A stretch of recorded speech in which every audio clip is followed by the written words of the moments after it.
right. Let's see here. Here we have the, well, if you've seen the other videos on my YouTube channel, this is the 93 Honda CBR900RR that I bought for $1,000. And now I've been riding it. This is like my third time riding it. It's a pretty awesome bike. It runs a lot better than I would expect a $1,000 bike to run. It's a little rough around the edges, as you can see by most things.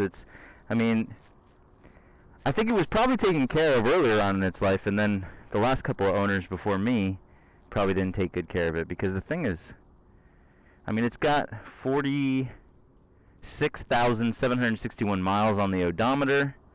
I'm gonna just assume that that's the original odometer. So the engine's got a bit. When I checked the valves seemed to be all right. So I don't know. I just been gotten it running and now riding it. I still got a few little things I gotta work out. For some reason, the tail lights, the brake switch on the handlebars doesn't work, but for the rear brake switch it does. Excuse me. But it runs and idles it really nicely, and it's 900cc.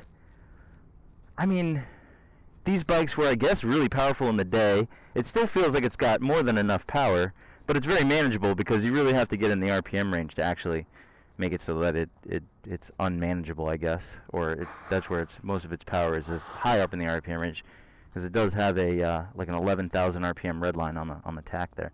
I do have to fix the speedometer. You can see the needle there is broken off, so it just spins around, but the odometer still works, so I'm just leaving it connected. I know when I'm going too fast. Little run through, rebuild the forks, new tires, powder coated the wheels, new bearings all on the wheels, new gold chain.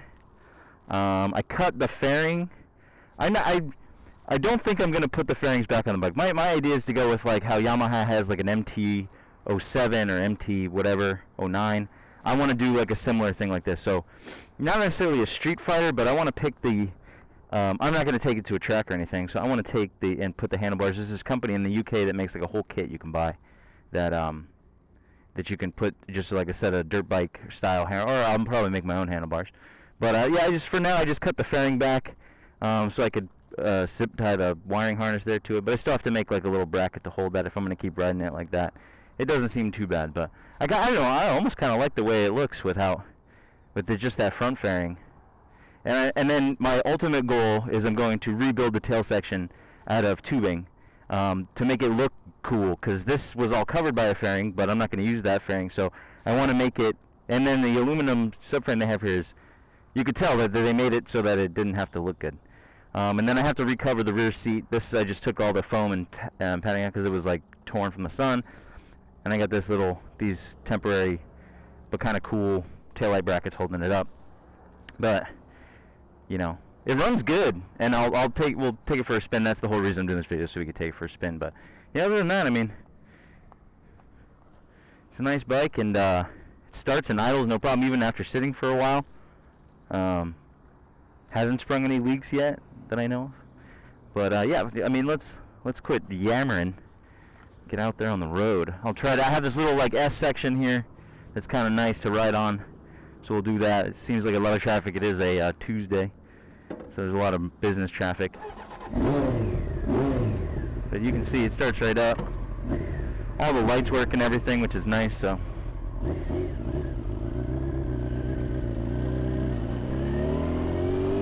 it shifts through all the gears really nice. It almost seems like a couple of the gears are just unnecessary, because it doesn't even really, but whatever, I guess that's the way they meant it to be. And the suspension is really on the soft side. I thought it was going to be much more harsh.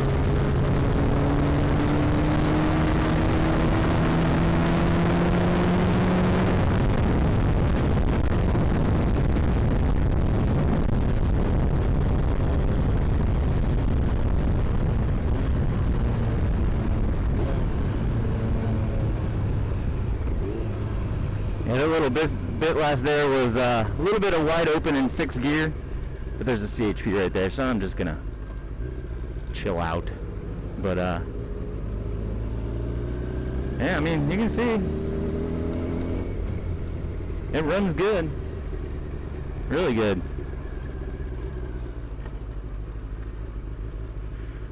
We'll take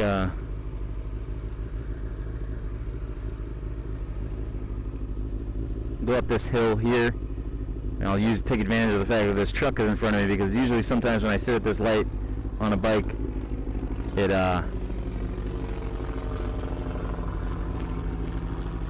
doesn't trigger the light. So, but yeah, you know, could you ever believe that $1,000 would get you something that would run? You know, sometimes you take a gamble, I guess, and you gamble good.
Brakes are really good too. I put new pads. Rotors are the ones that I got on the bike. They measured out good, so I kept them. But the new pads are new EBC organic pads. But yeah, there you go. That's it. Stay tuned for some updates. Maybe some customizing updates.